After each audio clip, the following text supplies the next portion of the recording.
Good morning to all of you. मैं Bhushan sir from West Champaran Bihar.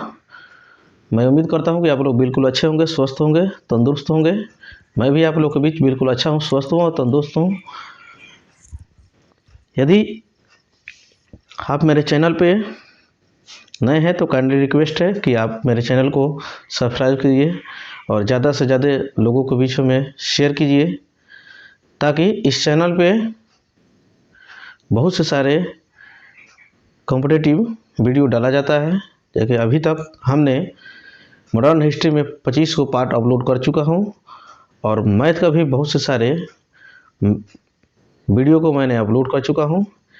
यदि आप मेरे चैनल पर नए हैं तो सबसे पहले उसे जाके देखिए और मेरे चैनल को सब्सक्राइब कर लीजिए, ताकि आने वाले समय में जो भी वीडियो हो सबसे पहले आपके पास पहुंचे और आप उसे लाभ उठा सकें। आज जो टॉपिक मैं लेके आया हूं, जो कि बहुत बहुत मोस्ट इम्पोर्टेंट है हर एक एग्ज़ाम के, चाहे किसी बोर्ड से हो चाहे किसी कंपटीशन से हो, हर एक एग्ज़ाम में इस टॉपिक से क्वेश्चन पूछना ही पूछना है और ज़्यादा से ज़्यादा मात्रा में पूछता है। तो इसलिए मैं आपसे कहूँगा कि आप मेरे वीडियो के अंत तक बने रहिएगा, ताकि आज के बाद फिर से दोबारा ये नंबर सिस्टम यानी संख्या पद्धति पढ़ने की आपको ज़रूरत नहीं पड़े। ठीक, चलिए शुरू करते हैं। टॉपिक के नाम है संख्याएं। तो संख्या जो होती है, संख्या को दो भाग में बांटा गया है। पहला है वास्तविक संख्या, जिसको रियल नंबर बोलते हैं। दूसरा का अवास्तविक संख्या या काल्पनिक संख्या, जिसको इमेजिनरी नंबर बोलते हैं। ठीक, वास्तविक संख्या जो होती है जीरो से लेकर अनंत तक, इधर अनंत तक और जीरो से लेकर इधर अनंत तक, प्लस में हो, माइनस में हो, भिन्न में हो, रूट में हो या बिना रूट में हो, यानी परिमेय संख्या हो या अपरिमेय संख्या हो, सभी के समुच्चय को हम लोग क्या बोलते हैं? वास्तविक संख्या बोलते हैं। ठीक, यानी कोई संख्या परिमेय हो तो या अपरिमेय हो तो, जोड़ में हो, घटाव में हो, बट्टा में हो या बट्टा में नहीं हो, यानी फ्रैक्शन में हो, फ्रैक्शन में नहीं हो, भिन्न में हो, भिन्न में नहीं हो, उसी को हम लोग क्या बोलते हैं? वास्तविक संख्या बोलते हैं। ठीक, अवास्तविक संख्या बोलते हैं यानी रूट में कोई अंक हो। जैसे एग्जांपल में हम ले लेते हैं -1 हो गया। ठीक, तो इसी को हम लोग क्या बोलते हैं? अवास्तविक संख्या बोलते हैं। तो वास्तविक संख्या का तो यूज हमारे जीवन में है, लेकिन अवास्तविक संख्या का यूज हमारे जीवन में नहीं है। लेकिन केवल हम लोग जान लें कि वास्तविक संख्या कौन होता है, उतना बहुत है। उसके बाद से वास्तविक संख्या के दो भाग में बांटा गया है। एक को परिमेय यानी रेशनल नंबर, दूसरे को अपरिमेय। तो परिमेय संख्या किसे कहते हैं? परिमेय संख्या उसे कहते हैं जिसको p/q के रूप में लिखा जा सकता है, उसी को हम लोग क्या बोलते हैं? परिमेय संख्या बोलते हैं। जैसे 1 परिमेय संख्या हो गया, -2 परिमेय संख्या हो गया, 2/3 परिमेय संख्या हो गया, -4/6 तुम्हारा कथी हो गया? परिमेय संख्या हो गया। ठीक, परिमेय संख्या जो होता है p/q के रूप में होता है। ठीक, जहां q के बराबर 0 नहीं होना चाहिए, वही तुम्हारा क्या कहलाता है? परिमेय संख्या यानी कहलाता है। ठीक, यानी √4 भी क्या होगा? परिमेय संख्या होगा। भले रूट के अंदर है, लेकिन जो 4 जो है परफेक्ट स्क्वायर है, फिर भी रूट के अंदर में रहते हुए भी ये क्या कहलाएगा? परिमेय संख्या कहलाएगा। ठीक, √16/√7 भी परिमेय संख्या कहलाएगा। ठीक, √25/√7 49 भी क्या कहलाएगा, परिमेय संख्या कहलाएगा।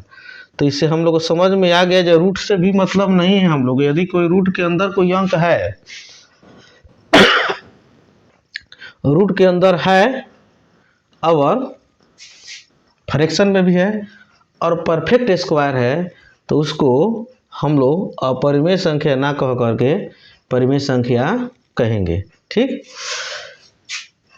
तो इसको हम लोग समझ गए।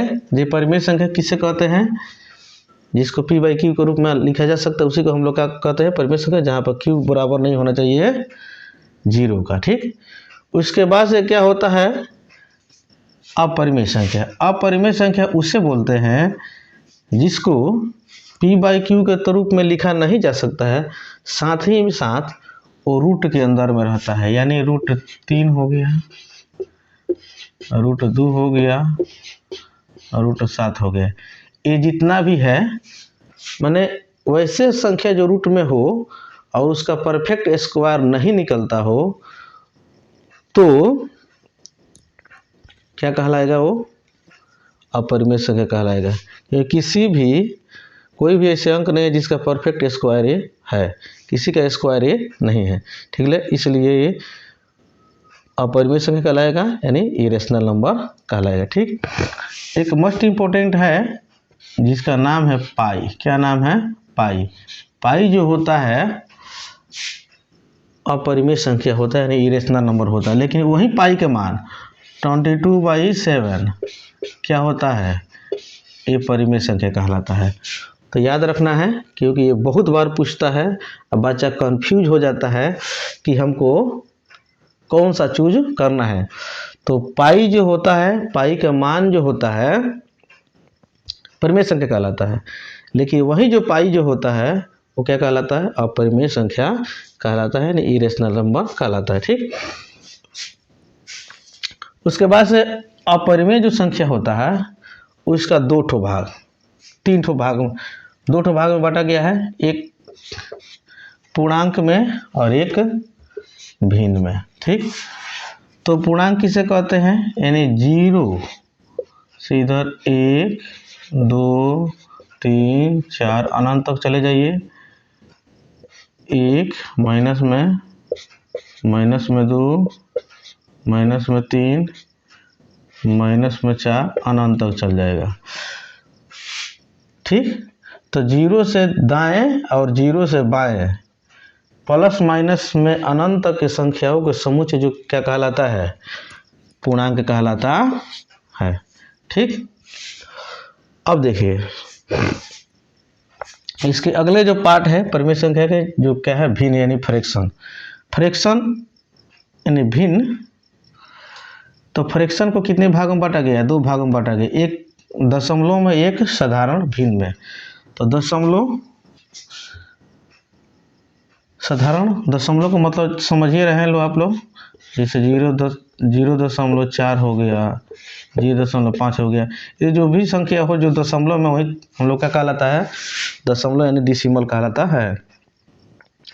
उसके बाद साधारण भिन्न, भिन्न का मतलब क्या हुआ, यानी फ्रैक्शन, जो भी चीज़ फ्रैक्शन हो, जैसे 4/3 9/5, ये क्या कहलाएगा हम लोग को, फ्रैक्शन, यानी भाई साधारण भिन्न कहलाता है। ठीक, अब देखिए ये जो पूर्णांक जो होता है, पूर्णांक के 3 गो पार्ट हो जाते हैं।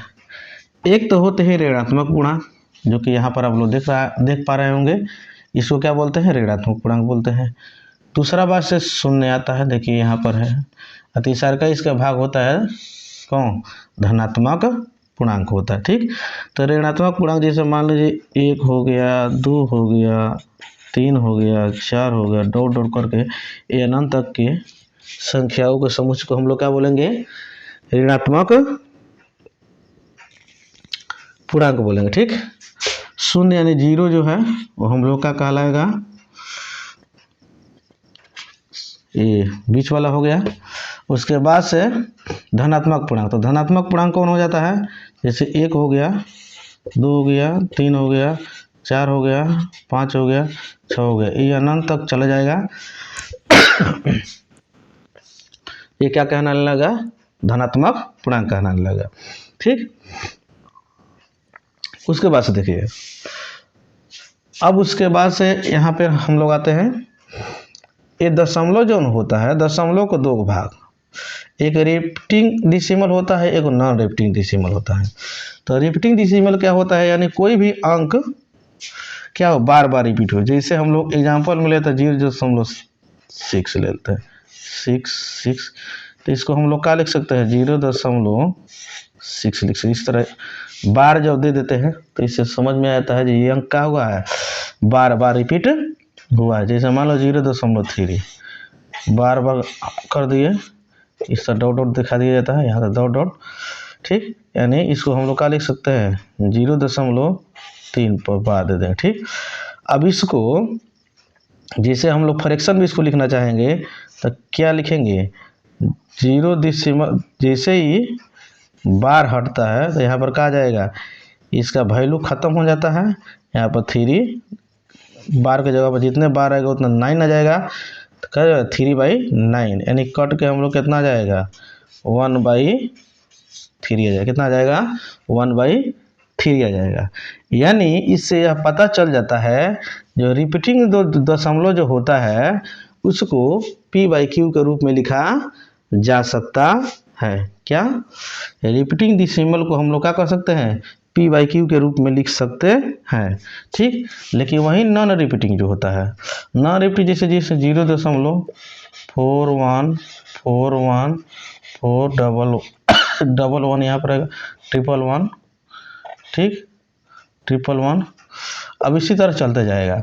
तो जो चीज़ अगर इस फॉर्म में रहता है तो समझ लीजिए कभी भी इसको बार के रूप में नहीं लिख सकते हैं, और जिसको बार के रूप में नहीं लिख सकते हैं तो समझिए उसको p/q के रूप में भी लिखा नहीं जा सकते, यानी उसको फ्रैक्शन के हम लोग रूप नहीं दे सकते हैं। यानी इससे हम लोग को समझ में आ गया जो रिपीटिंग डिसिमल जो होता है उसको p/q के रूप में लिखा जा सकता है, लेकिन नॉन रिपीटिंग डिसिमल जो होता है उसको p/q के रूप में लिखा नहीं जा सकता।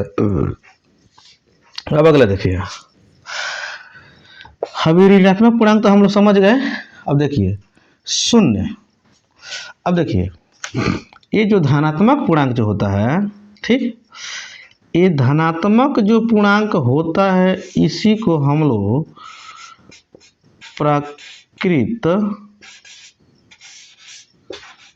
संख्या बोलते हैं। क्या बोलते हैं, प्राकृत संख्या। यानी 1 2 3 4 5 6 अनंत तक की संख्याओं के जो समुच्चय होते हैं वही हम लोग क्या कहलाते हैं, प्राकृत संख्या कहलाती है। और वही प्राकृत संख्या में अगर 0 शामिल कर दिया, यानी धनात्मक पूर्णांक में अगर 0 शामिल कर दिया जाता है तो वही हम लोग क्या हो जाता है, पूर्ण संख्या हो जाता है। यानी 0 1 2 3 4 5 डॉट डॉट अनंत तक ले चले जाएगा, क्या कहलाएगा, ये पूर्ण संख्या कहलाता है। पूर्ण संख्या हम लोग समझ गए। उसके बाद से देखिए इसी प्राकृत संख्या और पूर्ण संख्या में से निकल के आता है, क्या आता है, सम संख्या। क्या आता है, सम संख्या, यानी इवेन नंबर। तो इवेन नंबर किसे कहते हैं, यानी सम संख्या किसे कहते हैं, वैसे संख्या जो 2 से भाग करने पर, यानी डिवाइड करने पर कंप्लीट रूप से अगर कट जाता है तो वही हम लोग क्या कहलाता है, सम संख्या कहलाता है। जैसे 2 हो गया, 4 हो गया, 6 हो गया, 8 हो गया, ये डॉट डॉट ये चला जाएगा अनंत तक, ये सब संख्याएं क्या कहलाएगा, सम संख्या कहलाएगा। उसके बाद से आ जाता है विषम,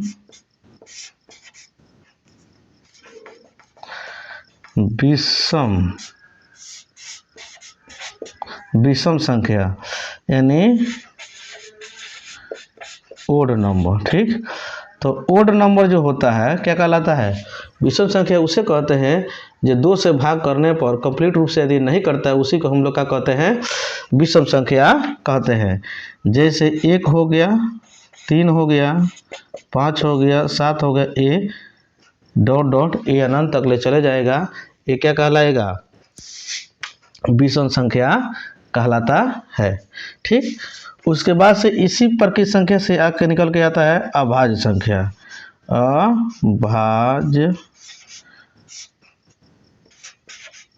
संख्या यानी प्राइम नंबर। तो अभाज्य संख्या यानी प्राइम नंबर किसे कहते हैं? वैसे संख्या जो स्वयं से विभाजित हो या एक से विभाजित हो, यानी जिसका फैक्टर 2 हो। कितना हो? जिसका फैक्टर 2 हो वही क्या कहलाता है? अभाज्य संख्या कहलाता है, यानी प्राइम नंबर कहलाता है। जैसे अगला, जैसे एग्जांपल से हम लोग समझें, जैसे 2 हो गया, 3 हो गया, 5 हो गया, 7 हो गया, डॉट डॉट अनंत तक चला जाएगा। ये जो संख्याएं जो होती है, ये जितने भी हम संख्या लिखे हैं, ये कहीं ना कहीं नहीं तो एक खुद से कटेगा, नहीं तो एक से कटेगा। इसके अतिरिक्त तो दूसरा कोई अंक इसको काट नहीं सकता है, यानी विभाजित नहीं कर सकता, यानी डिवाइड नहीं कर सकता है।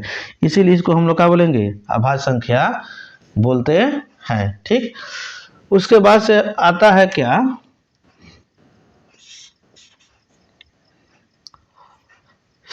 सह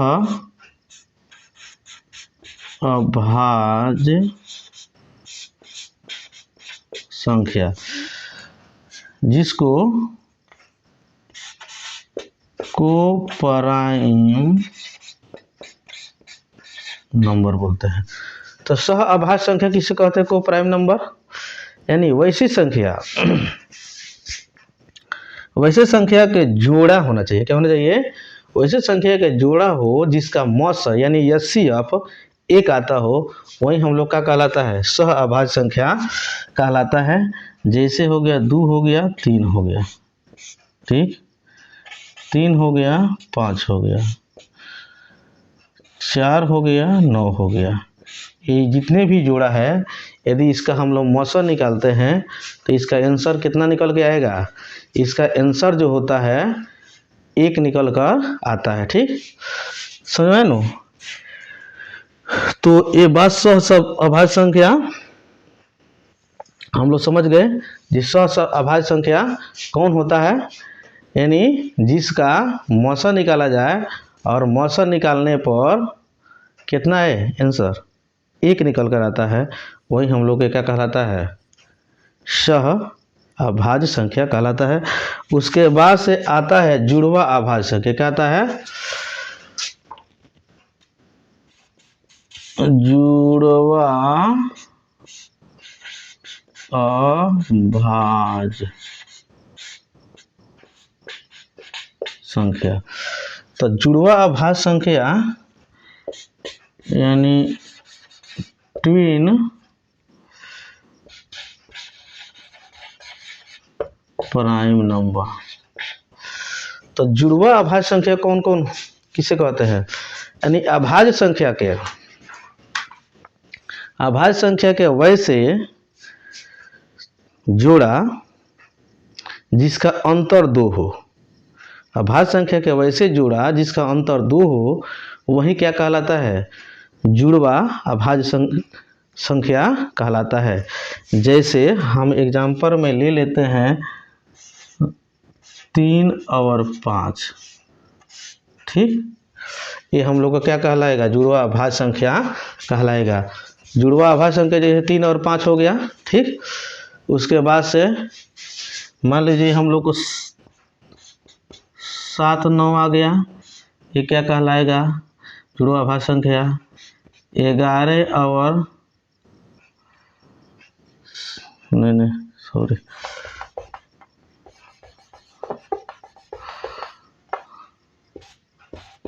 5 7 कहलाएगा, ठीक। 11 और 13 कहलाएगा, ठीक। उसके बाद से 17 19 कहलाएगा, ठीक। उसके बाद से 29 31 कहलाएगा, ठीक। उसके बाद से 41 43 कहलाएगा। उसके बाद से निकल के आता है 17 19 कहलाएगा। ठीक, तो ये इसमें का है, हम लोग कहते थे इसको हम, ठीक, 1 2 3 4 5 6 7, ठीक, लगभग 7 को एग्जाम्पल हो गया। तो देखिए ये जो हो 17 19 3 5 5 7 11 13, 17 19 दो बार हो गया है। इसको उड़ा देते हैं हम, एक बार यहाँ पर लिख चुके हैं हम। ठीक, 29 31 41 43, ठीक, 71 73 लिख देते हैं, 71 73, ठीक। ये हम लोग को क्या निकल के आता है, हम लोग को एक आता है 59 61, ठीक। इस सब देखिए, इस सब का अंतर कितना है, 2 2 का है। आगे वाला से पीछे वाला को घटाइए, 2 2 के अंतर आता है। तो जुड़वा अभाज्य संख्या वैसे अभाज्य संख्या का जोड़ा कहलाता है जिसका अंतर 2 होता है, वही हम लोग का कहलाता है जुड़वा अभाज्य संख्या कहलाता है। ठीक, उसके बाद से हम लोग को क्या आता है, भाज्य संख्या, यानी भाज्य संख्या, ठीक, जिसको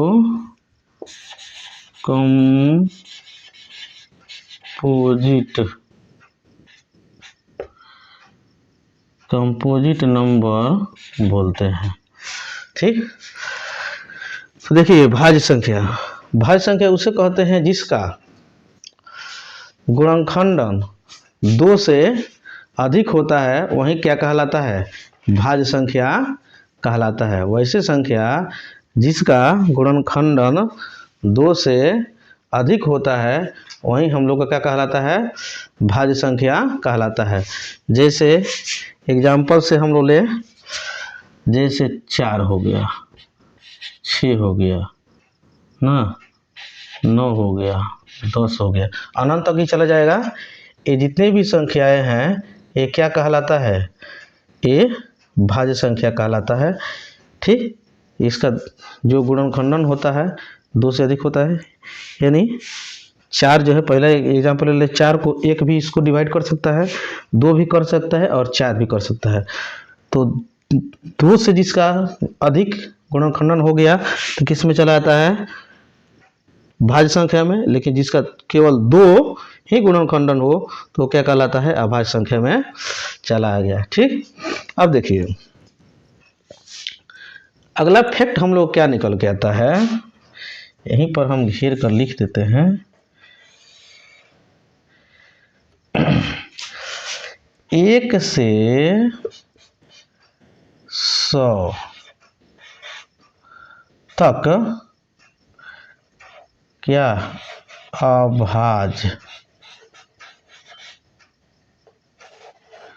अभाज्य संख्या कितना होता है, 25 होता है। 1 से 25 तक अभाज्य संख्या कितना होता है, यानी 15 होता है। ठीक, सॉरी 50 तक, और 50 से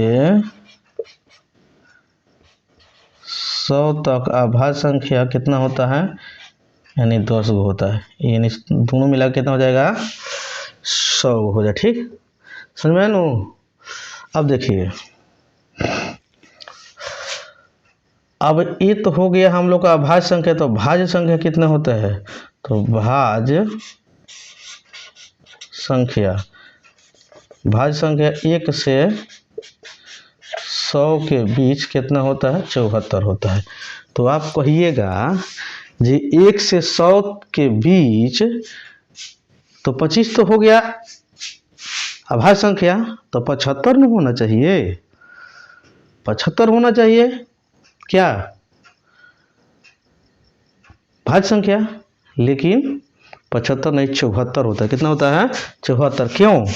क्योंकि जो एक होता है, एक जो होता है, एक ए नहीं, ये भाज्य संख्या में शामिल रहता है, भाज्य संख्या में शामिल रहता है, और नहीं अभाज्य संख्या में शामिल रहता है। ये दोनों में नहीं शामिल रहता। देखिए, नहीं इसमें है, नहीं इसमें है। तो इसीलिए एक जो होता है नहीं भाज्य संख्या होता है, नहीं अभाज्य संख्या होता है। इसीलिए उसको दोनों में किसी को शामिल नहीं किया जाता है। तो 1 और 100 के बीच में भाज्य संख्या पूछेगा तो कितना जाएगा? कितना? 74। और वहीं 1 और 100 के बीच में अभाज्य संख्या पूछेगा तो कितना जाएगा? 25 आ जाएगा। कितना जाएगा? 25। और 1 और 100 के बीच कितने जुड़वा अभाज्य संख्या होता है? तो 1 और 100 के बीच कितने होते हैं? यानी 8 को जुड़वा अभाज्य संख्या होता है, जो कि जिस सभी एग्जाम्पल में आप लोगों को हमने लिख दिया है जो कौन कौन जुड़वा अभाज्य संख्या होता है। ठीक, जो कि बोर्ड पर हमने ऑलरेडी लिख चुका हूँ। ठीक, और देखिए, मैं उम्मीद करता हूँ कि ये जितने भी मैंने टॉपिक मैंने कवर किया जो कि संख्या से संबंधित सभी टॉपिक है, इससे बहुत बार क्वेश्चन घुमाकर पूछ लिया जाता है कि बताइए, इसमें पूछ देगा जे सबसे छोटी सम अभाज्य संख्या किसे कहते हैं। तो बहुत इससे बच्चा कंफ्यूज हो जाएगा। सबसे छोटी सम अभाज्य संख्या, तो सम कौन होता है? सबसे छोटी सम अभाज्य संख्या 2 कहलाता है। 2 एक ऐसे संख्या है जो कि जो सम संख्या होते हुए भी क्या कहलाता है? ये अभाज्य संख्या कहलाता है। और वही पूछ देगा फिर क्वेश्चन में घुमा के सबसे छोटी विषम अभाज्य संख्या कौन होता है? तो क्या हो जाएगा? सबसे छोटी विषम संख्या अभाज्य संख्या 3 हो जाएगा।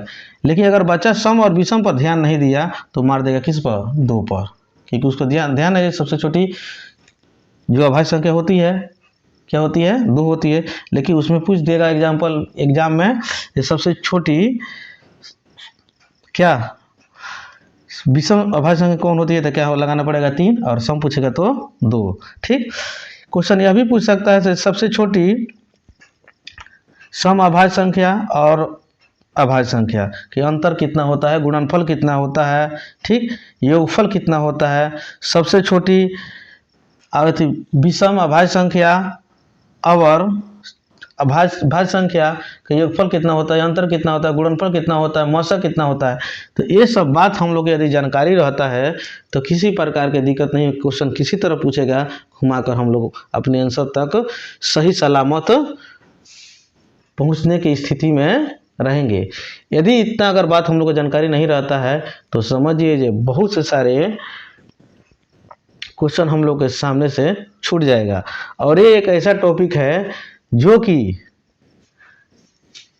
किसी भी एग्जाम में पूछा जाता है और बिना कैलकुलेशन किए हुए, ज़्यादा बिना जोड़ घटाव किए हुए हम लोग आंसर तक आराम से पहुंच जाते हैं सेकेंडों में। लेकिन कब? जब ये कंप्लीट रूप से हम लोग को जानकारी रहेगा तब। तो मैं उम्मीद करता हूं कि आप लोग को बिल्कुल ये अच्छा सा समझ में आ गया होगा। इसके अगले वीडियो में मैं आप लोग से रूबरू होता हूं। तब तक के लिए जय हिंद, जय भारत।